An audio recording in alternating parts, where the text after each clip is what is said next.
En el principio, creó Dios los cielos y la tierra, y he aquí que era bueno en gran manera.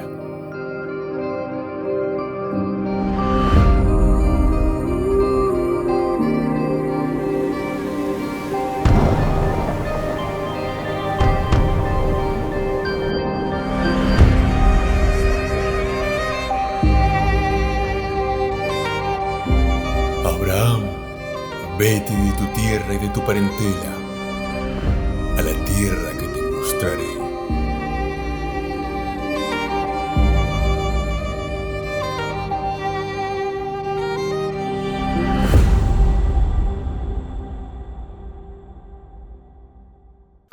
Hola, sean bienvenidos a un nuevo estudio de la Biblia comentada en orden cronológico, en el cual seguiremos con el análisis a los días de la creación. En el tema anterior pudimos considerar los 4 primeros días y hoy entonces vamos a ver los 3 siguientes días. Y con respecto al primer día que vamos a analizar hoy, el día 5 de la creación, podemos decir desde ya que tal como los días 1 y el día 4 están conectados, también los días 2 y 5 están.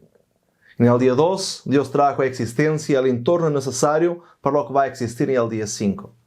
Así que primero Dios crea el firmamento y separa las aguas. Y en el día 5 crea las criaturas que iban a habitar los cielos y las aguas, las aves y los peces y también los animales marinos.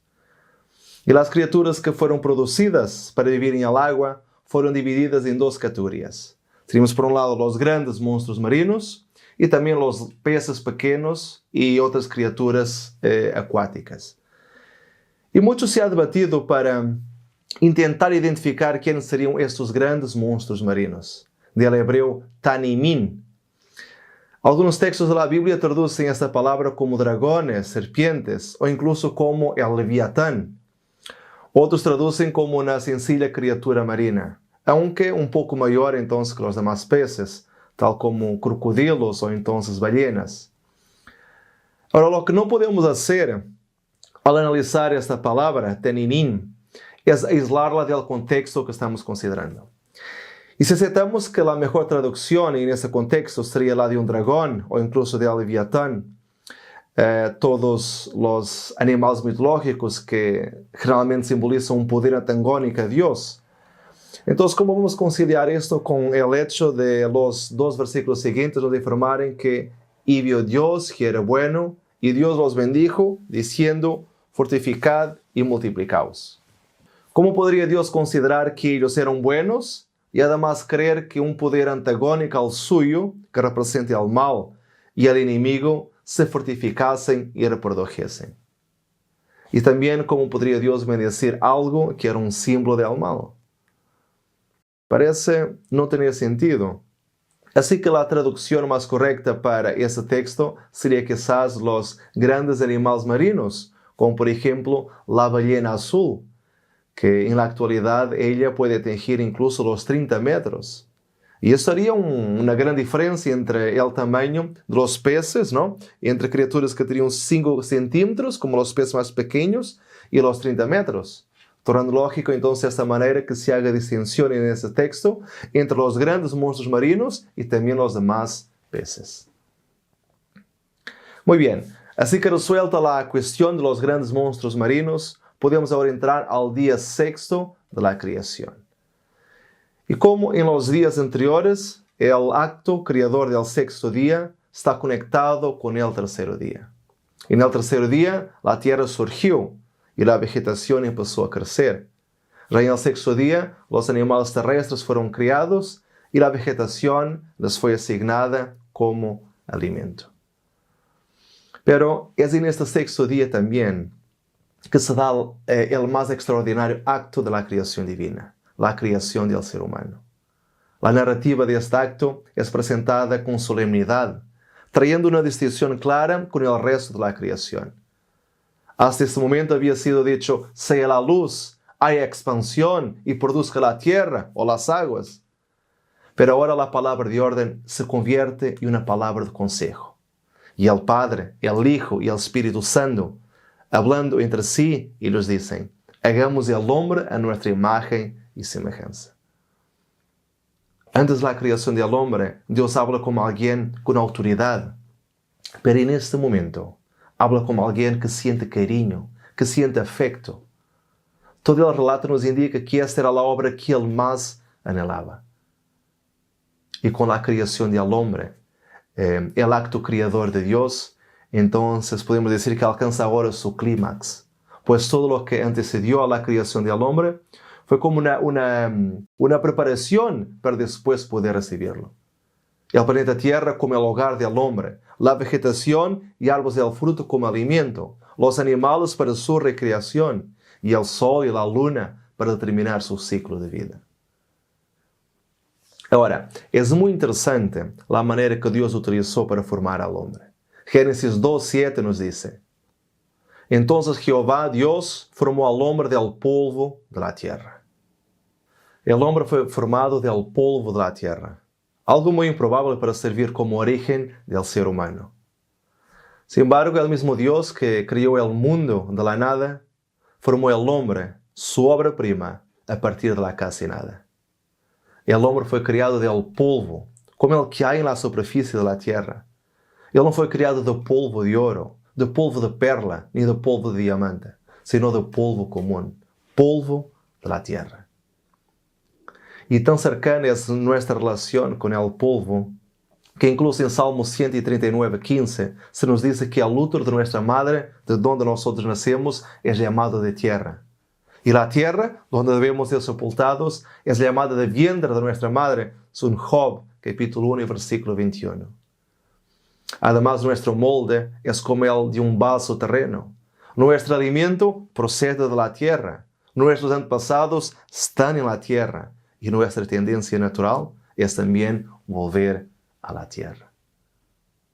Así que queda la pregunta: ¿qué tenemos entonces nosotros, los humanos y nosotros mismos, para enorgullecernos tanto? Pero infelizmente así es el ser humano después de la caída, lleno de orgullo y lleno de vanidades.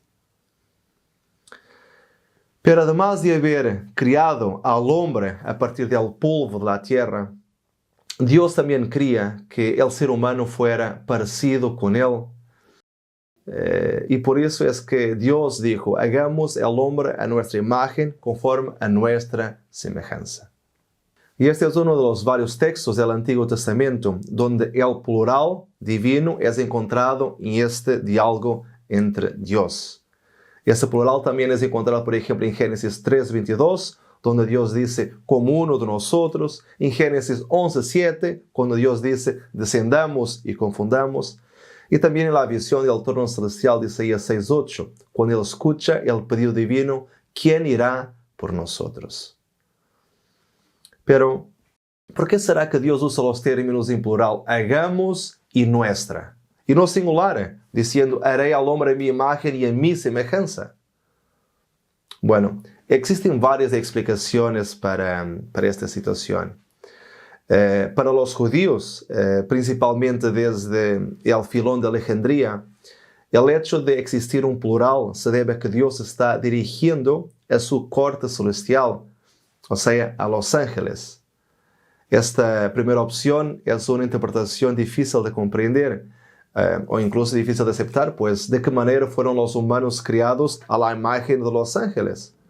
Porque los ángeles son diferentes de nosotros, los humanos. Ellos, por ejemplo, tienen alas, nosotros no tenemos.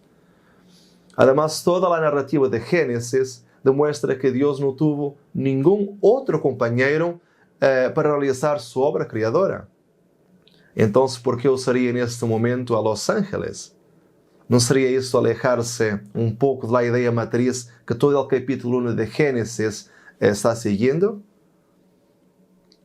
Pero la indicación más clara que nos dan las Sagradas Escrituras de que Dios nos está diciendo a los ángeles que va a crear a los hombres a la imagen y a la semejanza de ellos mismos, bueno, esa la podemos encontrar justo en el versículo siguiente, donde dice claramente: y creó Dios al hombre a su imagen.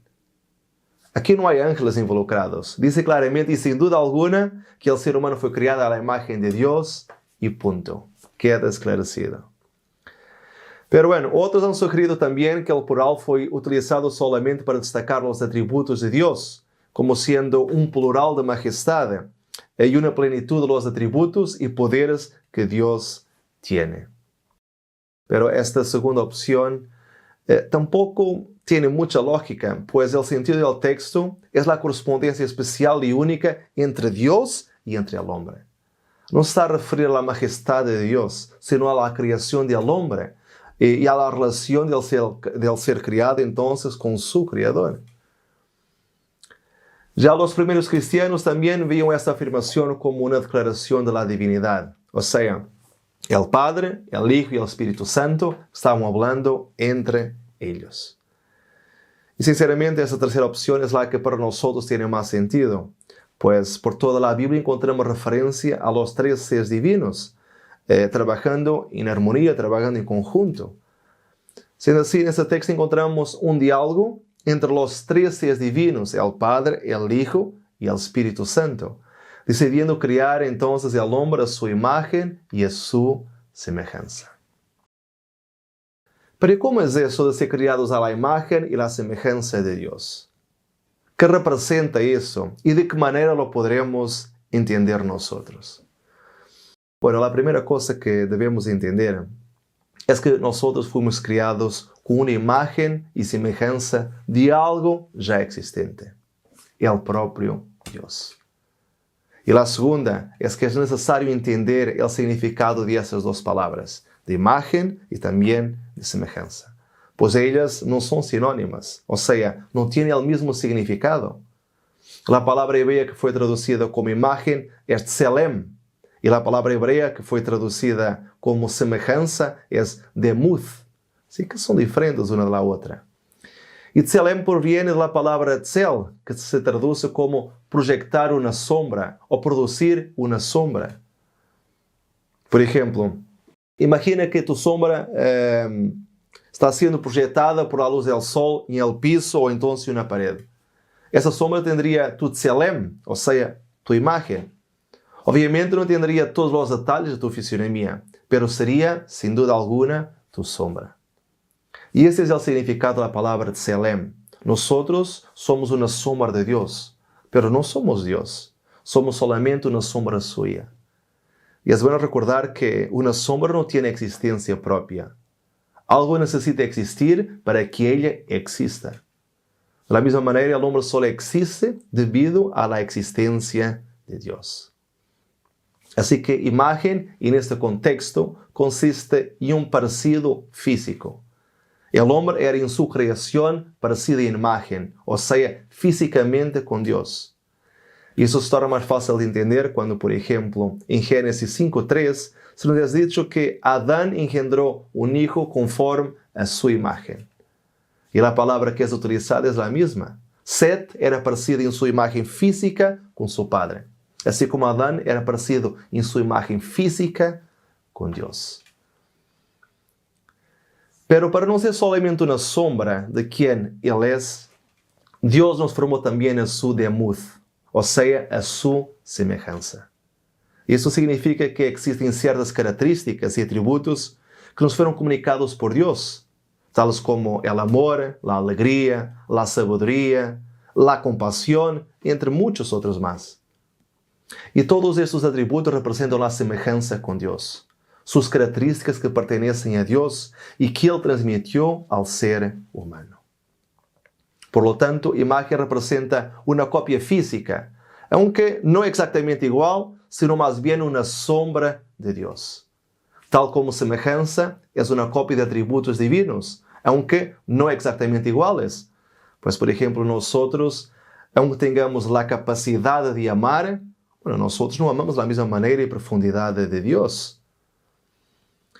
Pero en cuanto a la imagen y semejanza, hay dos preguntas muy importantes que creo que tienen que ser contestadas.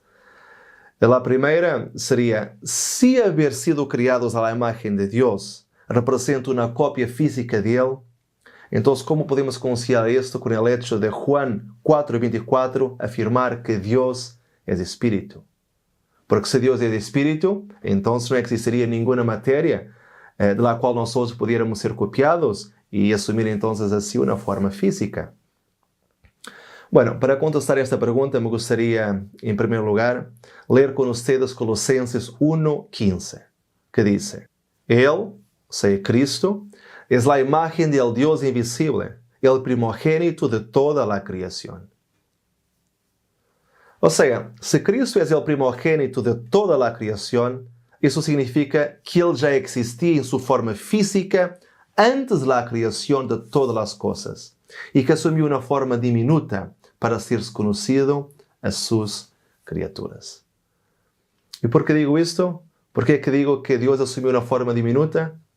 Muy bien, porque cuando Dios decidió crear a los seres humanos, Él tenía un problema muy grande que tenía que resolver, que era: ¿cómo es que un Dios todopoderoso puede demostrar todo su amor a sus criaturas sin que ellas tengan miedo de este Dios tan grandioso, de este Dios tan incomprensible y poderoso? ¿Cómo podrían esas criaturas comprender su amor y al mismo tiempo no huir de su presencia? Eso me hace acordar una época en que en el patio de mi casa una gata salvaje dio a luz y nacieron unos pequeños gatitos muy bonitos, muy hermosos. Bueno, y yo con todo el amor del mundo les daba comida, les daba agua y preparaba un local para que durmieran calientitos. Pero siempre que me acercaba para darles cariño, ellos huían con miedo de mí. Yo les daba todo lo que ellos necesitaban, pero aún así, mi tamaño, mi grandeza, en comparación con la de esos gatitos, hacía que ellos tuvieran miedo de mí. Y ese fue el mismo problema que Dios tuvo que resolver. Y la solución fue que uno de los tres seres que componen la divinidad asumiera entonces una forma inferior para relacionarse con nosotros, para que no tuviéramos miedo de ese Dios maravilloso. Entonces lo que yo creo es que Jesús asumió voluntariamente esa forma cuando empezó el proceso de la creación. De esa manera había entonces una imagen física de la cual Adán y Eva pudieron ser copiados. No exactamente iguales, pero como una sombra de Dios, una sombra de Cristo. Y hay algo más. El doctor en teología Ricardo Barrera, que también es muy conocedor del idioma hebreo, nos dice algo muy interesante en este libro que tenemos aquí, que se titula Génesis, Enseñanzas del Hebreo. Él nos dice que la palabra Bereshit, que es la primera palabra de la Biblia hebrea y que fue traducida como en el principio en nuestras Biblias, es compuesta por dos palabras, Be más Reshit.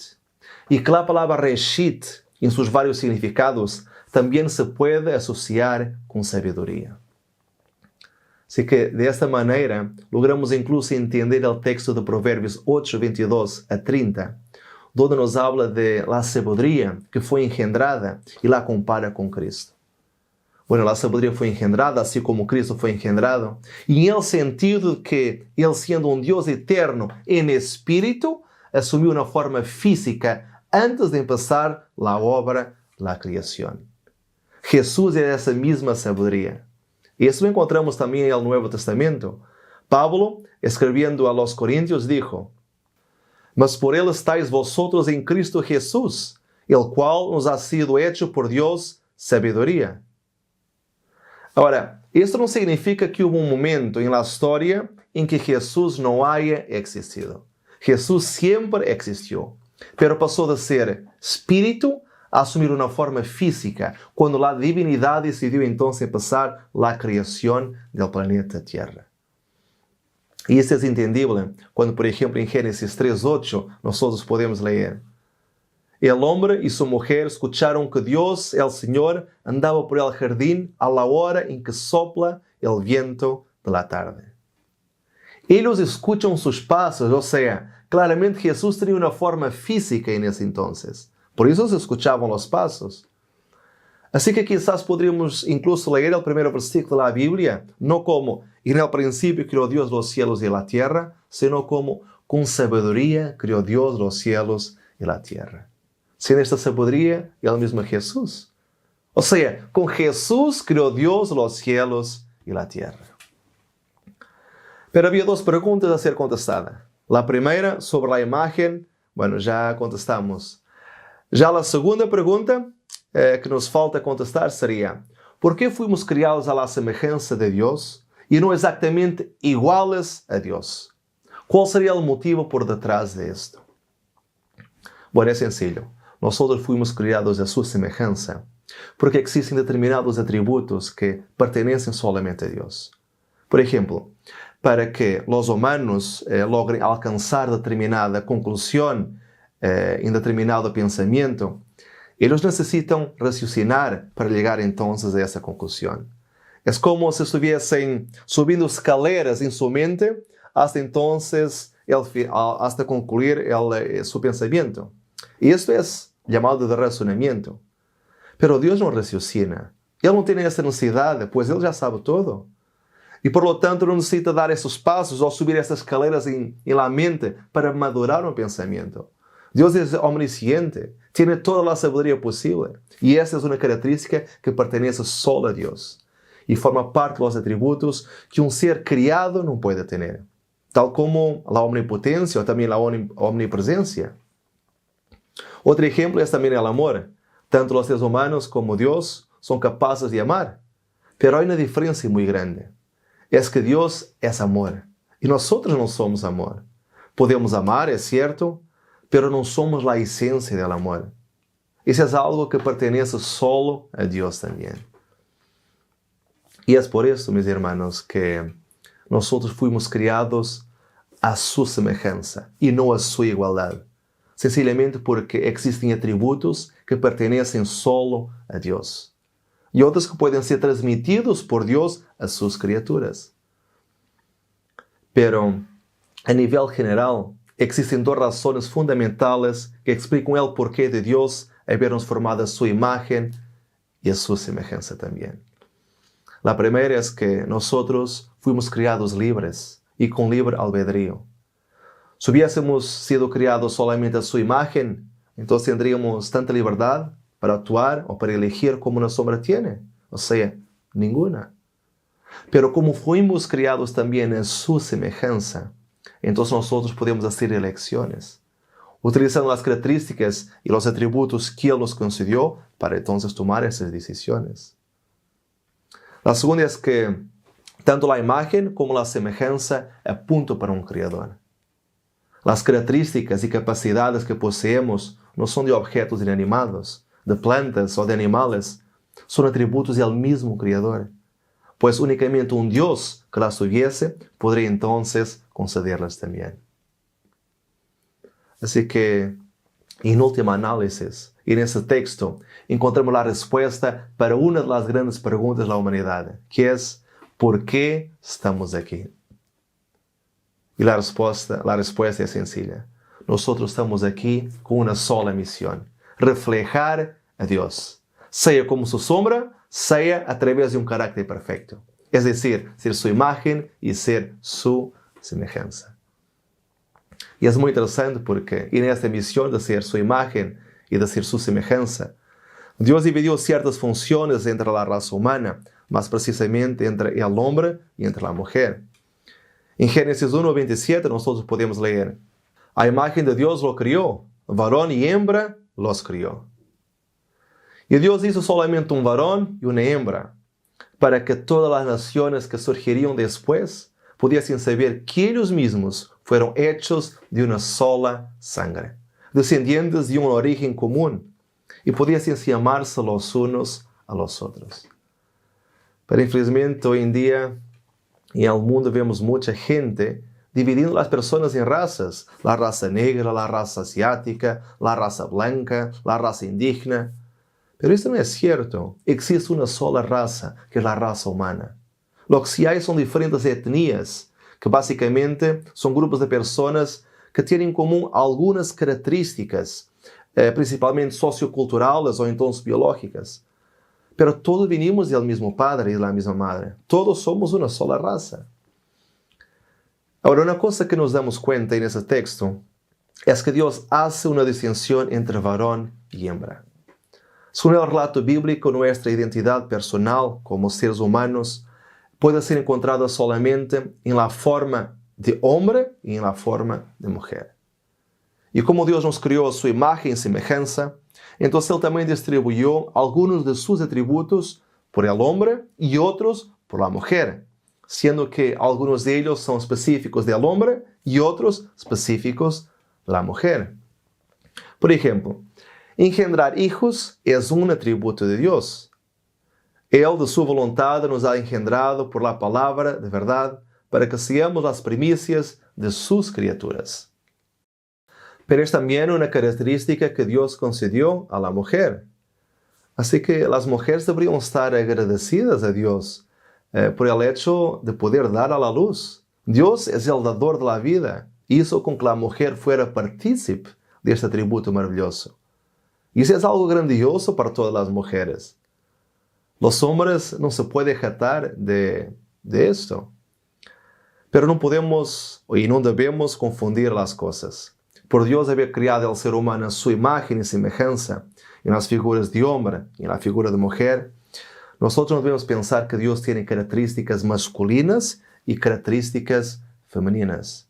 No es así, sino lo opuesto. Los hombres y las mujeres, ellos sí, poseen características o atributos que le pertenecen a Dios y que Él quiso entonces transmitir para cada uno de ellos. Y después de haber dividido entonces ciertas funciones entre el hombre y la mujer, entonces ahora Dios ordena: fortificad y multiplicaos. Si Dios hubiese dicho solamente fortificad, entonces cada criatura engendraría solamente otra, y no más que eso. Pero como el texto dice multiplicaos, eso indica que cada criatura debería engendrar muchas otras. De esta manera, es fácil entender cómo fue posible que el planeta Tierra se llenara tan rápidamente con tantas personas. Incluso si pensamos que las mujeres eran mucho más saludables y mucho más fértiles, pudiendo dar a la luz cada 2 años, por ejemplo, y viviendo unos 900 años, tal como los hombres vivían, podemos imaginar la cantidad de hijos que una mujer podría tener durante su vida. Estaríamos hablando de 400 hijos aproximadamente por cada mujer, por cada pareja. Pero no solamente eso. Además de preparar un planeta para que el hombre y la mujer vivan, Dios también les indicó cuál debería ser su alimentación. Y dijo Dios: he aquí que os he dado toda planta que dé semilla, que está sobre toda la tierra, y todo árbol en que hay fruto y que da semilla, os serán para comer. Así se hizo provisión para el sustento de la raza humana. Y sabemos por el registro divino que el hombre debía comer tanto de los productos del campo como también de los árboles. Por otras palabras, cereales, frutas oleaginosas y también las otras frutas. Ya los animales deberían comer toda la planta verde, o sea, las verduras y también el pasto. Y si nos damos cuenta, la redacción de esta orden revela que no era la voluntad de Dios que el hombre matara animales para después alimentarse de ellos, o que los animales se devorasen entre sí. Por lo tanto, la violenta y a veces penosa destrucción de la vida hecha por hombres y animales es un resultado de la entrada del mundo, o entrada del pecado en el mundo, perdón. Así que la clara enseñanza de las Escrituras de que la muerte entró en el mundo por el pecado muestra claramente que el propósito original de Dios era que ni el hombre ni los animales quitaran la vida para proveerse entonces de alimentos. Y esa debería ser también nuestra manera de proceder, la manera de proceder de todos aquellos que pretenden entrar en el Edén restaurado. Si deseamos entrar en el nuevo Edén, debemos empezar a vivir como si estuviéramos allá. Porque si comemos carne ahora, ¿qué placer nos va a dar entrar en un local donde no podemos satisfacer nuestros deseos? Vamos a querer no estar allá. Así que el Señor nos ayude a vivir según lo que Él mismo estableció en el inicio. Y según, o como Él dice que era bueno en gran manera. Muy bien. Vamos a considerar ahora el 7º día. Y para eso vamos a empezar por leer Génesis capítulo 2 y el versículo 2. Y acabó Dios en el día 7º la obra que hizo, y reposó el día 7º de toda la obra que hizo.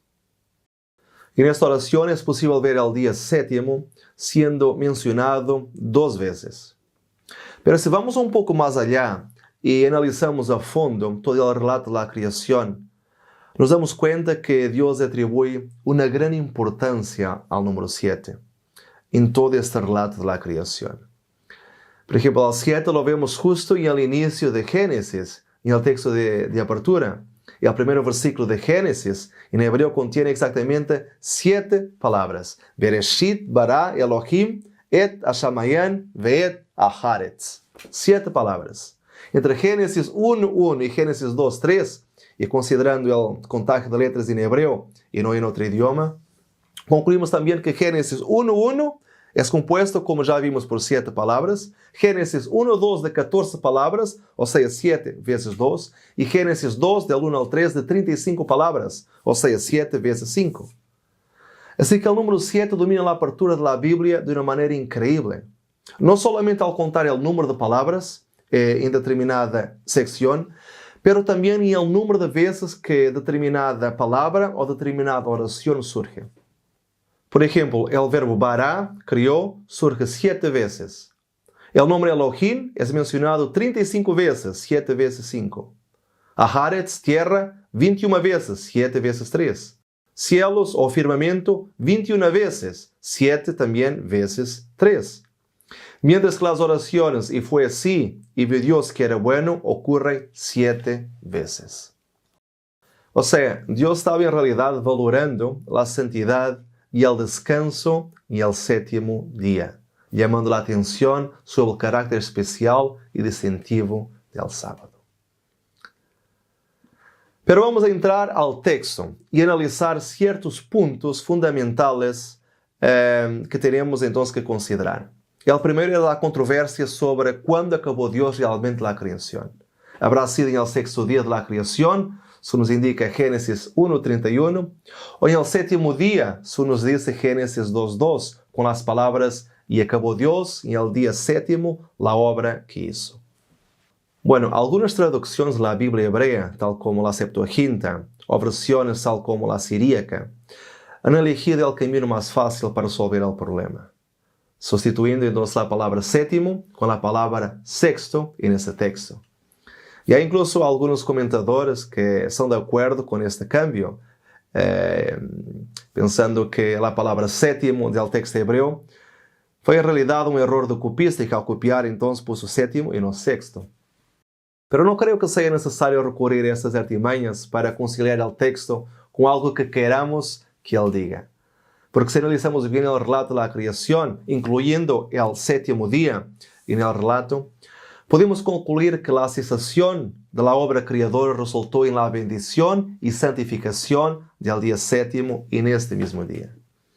Por lo tanto, aunque no se haya creado nada físicamente, hubo algo que fue instituido en ese día: la institución de la guardia del sábado a través del mismo Creador. Resumiendo, la cesación de la obra creadora del sábado, o en el sábado, formó parte de la terminación de esta misma obra. O sea, sin el sábado, la obra creadora no había sido terminada. Y por eso se nos dice en la continuación del texto que Dios reposó el 7º día de toda la obra que hizo. Y el verbo reposó, o sea, Shabbat, significa literalmente cesar de una labor o de una actividad, como un artífice humano que completa su obra cuando la ha llevado hasta su ideal y entonces cesa de trabajar en ella. Así también, en un sentido infinitamente mayor, Dios completó la creación del mundo, cesando de producir algo nuevo, y entonces reposó. Pero este reposo de Dios en el 7º día no se debió a un agotamiento físico. La Biblia nos asegura que el Dios creador no se cansa ni se fatiga. En Isaías 40, y el versículo 28, nosotros podemos leer: ¿No has sabido, no has oído que el Dios eterno es Jehová, el cual creó los confines de la tierra? No desfallece ni se fatiga con cansancio, y su entendimiento no hay que no alcance. Pero entonces, ¿cómo reposó Dios en el 7º día? Bueno, la palabra hebrea nafash nos da una pista de cómo reposó Dios en el 7º día. En Éxodo 31, 17 nosotros leemos: Señal es para siempre entre mí y los hijos de Israel. Porque en 6 días hizo Jehová los cielos y la tierra, y en el 7º día cesó, Shabbat, y reposó, Nafash. Y en este versículo leemos una pista de cuál fue la calidad del reposo de Dios en el 7º día. El versículo nos dice que Dios cesó, Shabbat, su obra de criar el 7º día. Y agrega que Dios reposó, o sea, Nafash. ¿Y qué significa esta palabra Nafash? Bueno, la mejor manera de traducirla sería como una inspiración y expiración. Como cuando suspiramos. Pero eso no fue un suspiro de cansancio, sino un suspiro de satisfacción. A Dios le sucedió como a un artista cuando termina una obra maestra. Él echa un paso atrás, inhala y exhala un suspiro de satisfacción, inspirando y expirando. Como que contento, alegre. Así que Dios no descansó porque estaba cansado. Dios descansó de toda la obra que había hecho para contemplar y se maravilhar delante de la belleza de todo lo que Él había creado, suspirando con satisfacción, alegría y amor por su reciente creación. Completamente satisfecho estaba Dios. Y después de esta pausa en que contempla su obra, Dios bendice y santifica el día 7º. El único día de la creación a ser bendecido y santificado. Pero no solamente eso, porque el sábado fue también lo primero que encontramos siendo santificado en la Biblia, en las Sagradas Escrituras. Y el hecho de esta santidad del sábado surgir justo después de la creación del hombre, eso nos indica cuál debería ser entonces la conducta de los hombres criados a la imagen de Dios en los días de sábado. O sea, ellos deberían reverenciar la santidad de ese día. Así que Dios no podría haber tenido una razón más excelsa para ordenar que el hombre reposara en el 7º día, que aquella de que al descansar así, entonces el hombre podría disfrutar la oportunidad de reflexionar en el amor y en la bondad de su Criador, y de esa manera asemejarse a Él. Tal como Dios trabajó durante 6 días y reposó en el 7º, también el hombre debía trabajar asiduamente durante 6 días y descansar en el 7º. Y ese día de reposo semanal fue una institución divina dada al hombre por Dios, el Criador, y por eso mismo su observancia es requerida por Dios, el legislador. Y ahora quizás podamos entonces entender mejor el motivo de encontrar en el 4º mandamiento, la ley de Dios, la orden para guardar el sábado. Sencillamente porque el día de reposo contribuiría para aceptar a Dios como nuestro Creador. Al reposar y santificar el sábado, estamos declarando al mundo que el Dios Creador de los cielos y de la tierra es también nuestro Creador, es también nuestro Dios. Así que el Señor relaciona estrechamente el día de reposo semanal con la obra de la creación y también con su descanso en el 7º día, con una bendición especial para todos los que entonces guardarían ese día. Y este acto de santificación del sábado fue una declaración divina de que el día era santo, o puesto aparte para propósitos santos, como la comunión con la creación de Dios, la naturaleza, así como con Él mismo, dejando a un lado entonces nuestros quehaceres y preocupaciones diarios.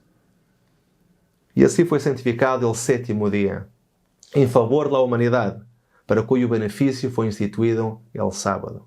Tal como nos dice Marcos 2:27, el sábado se hizo para el hombre. Y esta santificación del sábado es eterna, porque si nos damos cuenta, el día 7º es el único día de la creación que no termina con y fue la tarde y la mañana del día X. Eso tiene un significado muy importante, pues indica que el sábado no tendría fin, que debería ser visto como eterno. La observancia del sábado sería eterna, incluso en el cielo, tal como nos dice Isaías 66:23. Sucederá que de mes en mes y de sábado en sábado vendrá todo mortal para postrarse delante de mí, ha dicho el Señor. Y bueno, hoy quedamos por aquí. Pero ya estaremos regresando con un nuevo tema, no se preocupen. Así que quédense atentos para que puedan acompañar toda esta temática de la Biblia comentada en orden cronológico. Que Dios te bendiga y nos vemos entonces en el próximo tema.